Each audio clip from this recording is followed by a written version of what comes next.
Congratulations on reaching the end of this unit. Through the unit, we have covered a wide array of topics related with the nature of pain.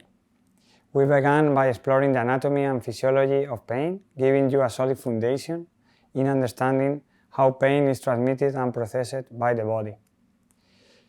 We then move on to discuss pain taxonomy, distinguish between nociceptic, nociplastic, and neuropathic pain, while addressing acute, chronic, and altered pain perceptions.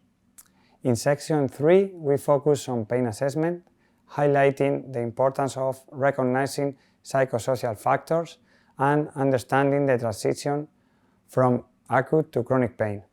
This section also emphasizes the critical role of evaluating treatment effectiveness.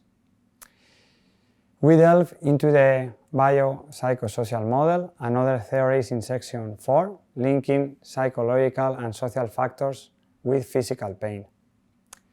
This holistic approach is key in understanding how healthcare professionals can intervene in pain-related cases, supporting people with effective strategies such as fostering self-efficacy.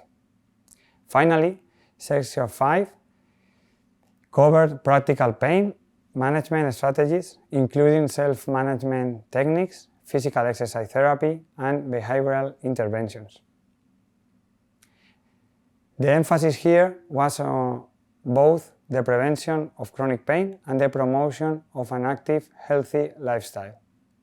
Now we continue with the introduction to technology section.